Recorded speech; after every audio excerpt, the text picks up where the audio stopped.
The Critique of Pure Reason by Immanuel Kant. Preface to the first edition, 1781. Human reason, in one sphere of its cognition, is called upon to consider questions which it cannot decline as they are presented by its own nature, but which it cannot answer as they transcend every faculty of the mind. It falls into this difficulty without any fault of its own. It begins with principles which cannot be dispensed with in the field of experience, and the truth and sufficiency of which are at the same time ensured by experience. With these principles, it rises, in obedience to the laws of its own nature, to ever higher and more remote conditions. But it quickly discovers that in this way, its labors must remain ever incomplete, because new questions never cease to present themselves, and thus it finds itself compelled to recourse to principles which transcend the reason of experience, while they are regarded by common sense without distrust. It thus falls into confusion and contradictions, from which it conjectures the presence of latent errors, which, however, it is unable to discover, because the principle it employs, transcending the limits of experience, cannot be tested by that criterion. The arena of this endless contest is called metaphysic. Time was when she was the queen of all the sciences, and if we take the will for the deed, she certainly deserves, so far as regards the high importance of her object matter, this title of honor.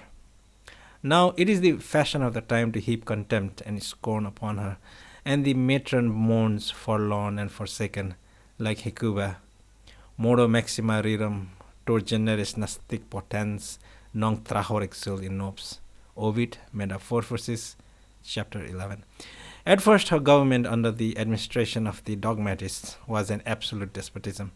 But as the legislative continued to show traces of ancient barbaric rule, her empire gradually broke up, and the intestine war introduced the reign of anarchy, while the skeptics, like nomadic tribes who hate a permanent habitation and settled mode of living, attacked from time to time those who had organized themselves into civil communities.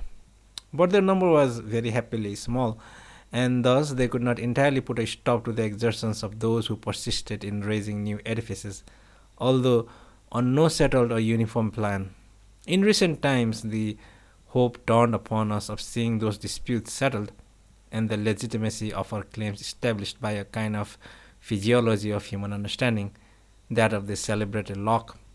But it was found that, although it was affirmed that this so-called queen could not refer her descent to any higher source than that of common experience, a circumstance which necessarily brought suspicion on her claims, as this genealogy was incorrect, she persisted in the advancement of her claim to sovereignty.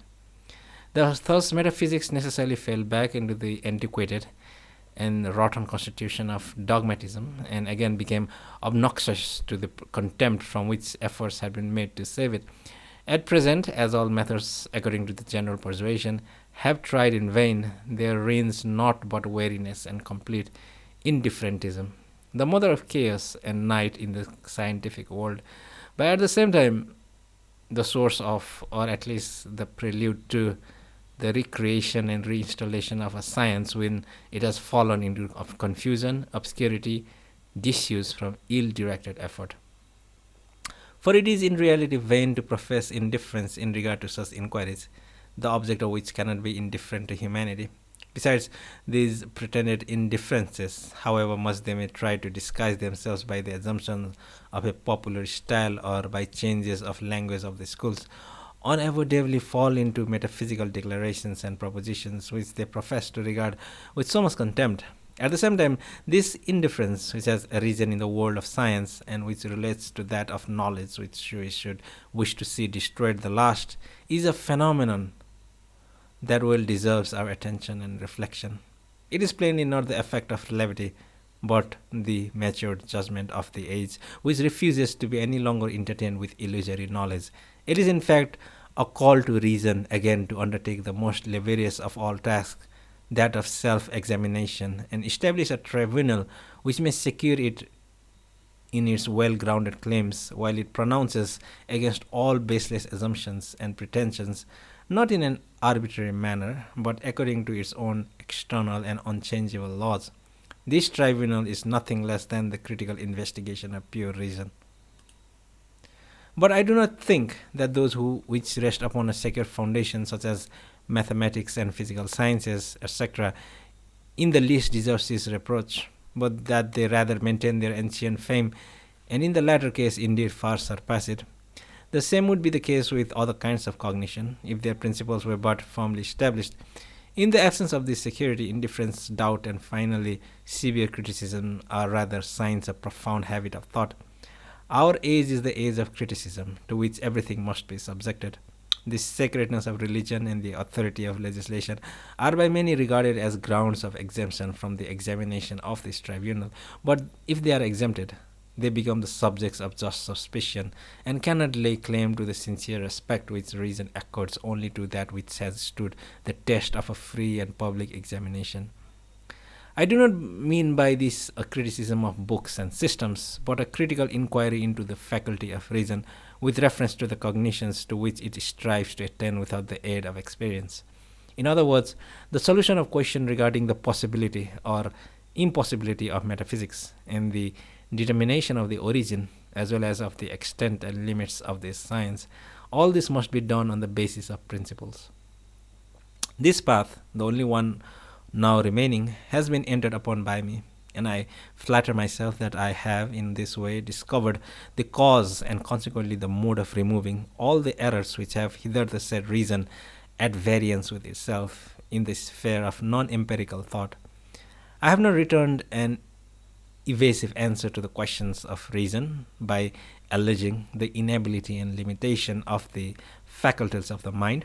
I have, on the contrary, examined them completely in the light of principles, and after having discovered the cause of doubts and contradictions into which reason fell, have solved them to its perfect satisfaction. It is true, these questions have not been solved as dogmatism, in its vain fancies and desires, had expected, for it can only be satisfied by the exercise of magical arts, and of these I have no knowledge. But neither do these come within the compass of our knowledge. But neither do these come within the compass of our mental powers, and it is the duty of philosophy to destroy the illusions which had their origin in misconceptions.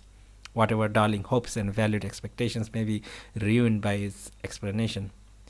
My chief aim in this work has been thoroughness, and I make bold to say that there is not a single metaphysical problem that does not find its solution, or at least the key to its solution here. Pure reason is a perfect unity, and therefore, if the principle presented by it prove to be insufficient for the solution of even a single one of those questions to which the very nature of reason gives birth, we must reject it, as we could not be perfectly certain of its sufficiency in the case of the others. While I say this, I think I see upon the countenance of the reader signs of dissatisfaction mingled with contempt, when he hears declarations which sound so boastful and extravagant, and yet they are beyond comparison more moderate than those advanced by the commonest author of the commonest philosophical program, in which the dogmatist professes to demonstrate the simple nature of the soul, or the necessity of the primal being. Such a dogmatist promises to extend human knowledge beyond the limits of possible experience. While I humbly confess that this is completely beyond my power, instead of any such attempt, I confine myself to the examination of reason alone and its pure thought. And I do not need to seek far from the sum total of its cognition, because it has its seat in my own mind. Besides, common logic presents me with a complete and systematic catalogue of all the simple operations of reason, and it is my task to answer the question how far reason can go without the material presented and the aid furnished by experience. So much for the completeness and thoroughness necessary in the execution of the present task. The aims set before us are not arbitrarily proposed, but are imposed upon us by the nature of cognition itself. The above remarks relate to the matter of our critical inquiry. As regards the form, there are two indispensable conditions which anyone who undertakes so difficult a task as that of a critic of pure reason is bound to fulfill. These conditions are certitude and clearness. As regards certitude, I have fully convinced myself that in this sphere of thought, opinion is perfectly inadmissible, and that everything which bears the least semblance of an hypothesis must be excluded. as of no value in such discussions, for it is a necessary condition of every cognition that is to be established upon a priori grounds that it shall be held to be absolutely necessary. Much more is this the case with an attempt to determine all pure a priori cognition, and to furnish the standard and consequently an example of all apodeictic philosophical certitude. Whether I have succeeded in what I profess to do so, it is for the reader to determine. It is the author's business merely to adduce grounds and reasons without determining what influence these ought to have on the mind of his judges. But lest anything he may have said may become the innocent cause of doubt in their minds, or tend to weaken the effect which his arguments might otherwise produce, he may well be allowed to point out those passages which may occasion mistrust or difficulty, although this do not concern the main purpose of the present work. He does this solely with the new view of removing from the mind of the reader any doubts which might affect his judgment of the work as a whole, and in regard to its ultimate aim. I know no investigation more necessary for a full insight into the nature of the faculty which we call understanding, at the same time for the determination of the rules and limits to its use, than those undertaken in second chapter of the Transcendental Analytic, under the title of Deduction of the Pure Conceptions of Understanding, and they have also cost me by far the greatest labor which I hope will not remain uncompensated. The view there taken, which goes somewhat deeply into the subject, has two sides. The one relates to the objects of pure understanding and is intended to demonstrate and to render comprehensible the objective validity of its a priori conceptions, and it forms for this reason an essential part of the critic. The other considers the pure understanding itself, its possibility and its power of cognition, that is, from a subjective point of view. And although this exposition is of great importance, it does not belong essentially to main purpose of the work, because the grand question is what and how much can reason and understanding, apart from experience, cognize, and not how is the faculty of thought itself possible. As the latter is an inquiry into the cause of a given effect, and has thus in it some semblance of an hypothesis, although, as I shall show on another occasion, this is really not the fact, it would seem that in the present instance I had allowed myself to enounce a mere opinion, and that the reader must therefore be at liberty to hold a different opinion. But I beg to remind him that if my subjective deduction does not produce in his mind the conviction of its certitude, at which I aimed, the objective deduction, with which alone the present work is properly concerned, is in every respect satisfactory. As regards clearness, the reader has right to demand, in his first place, discursive or logical clearness, that is, on the basis of conceptions, and secondly, intuitive and aesthetic clearness by means of intuitions, that is, by examples or modes of illustrations in concreto. I have done what I could for the first kind of intelligibility. This was essential to my purpose, and it thus became the accidental cause of my inability to do complete justice to the second requirement. I have been almost always at a loss during the progress of this work how to settle this question. Examples and illustrations always appear to me necessary, and in the first sketch of the critic naturally fell into a proper places. But I very soon became aware of the magnitude of my task and numerous problems with which I should be engaged.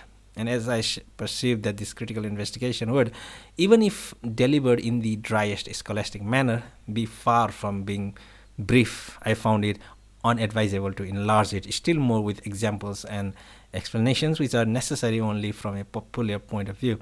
I was induced to take this course from the consideration also that the present work is not intended for popular use, that those devoted to science do not require such helps, although they are always acceptable, and that they would have materially interfered with my present purpose. Abbe Terrasson remarks with great justice that if we estimate the size of a work not from the number of pages, but from the time which we require to make ourselves master of it, it may be said of many a book that it would be much shorter if it were not so short. On the other hand, as regards to the comprehensibility of a system of speculative cognition, connected under a single principle, we may say with equal justice, many a book would have been much clearer, if it had not been intended to be so very clear. For explanations and examples and other helps to intelligibility aid us in comprehension of parts, but they distract the attention, dissipate the mental power of the reader, and stand in the way of his forming a clear conception of the whole. As he cannot attain soon enough to a survey of the system, and the coloring of embellishments bestowed upon it prevent it observing its articulation or organization, which is the most important consideration with him when he comes to judge of its unity and stability. The reader must naturally have a strong inducement to cooperate with the present author if he has formed the intention of erecting a complete and solid edifice of metaphysical science according to the plan now laid before him. Metaphysics, as here represented, is the only science which admits of completion and with little labor, if it is united in a short time, so that nothing will be left to the future generations except the task of illustrating and applying it didactically. For this science is nothing more than the inventory of all that is given us by pure reason, systematically arranged. Nothing can escape our notice, for what reason produces from itself cannot lie concealed, but must be brought to light by reason itself. So soon as we have discovered the common principle of the ideas we seek, the perfect unity of this kind of cognitions, which are based upon pure conceptions and uninfluenced by any empirical element or any peculiar intuition leading to determinate experience, renders this completeness not only practicable but also necessary. Tecum habita et noris quam sit tibi corta supellex. Perseus Satire. Such a system of pure speculative reason I hope to be able to publish under the title of Metaphysics of Nature. The content of this work, which will not be half so long, will be very much richer than that of the present critic, which has to discover the sources of this cognition and expose the conditions of its possibility, and at the same time to clear and level a fit foundation for the scientific edifice. In the present work, I look for the patient hearing and impartiality of a judge, in the other, for the goodwill and assistance of a co-laborer. For however complete the list of principles for the system may be in the critic, the correctness of the system requires that no deduced conception should be absent. This cannot be presented a priori, but must be gradually discovered. And while the synthesis of conceptions have been fully exhausted in the critic, it is necessary that in the proposed work the same should be the case with their analysis. But this will be rather an amusement than a labor.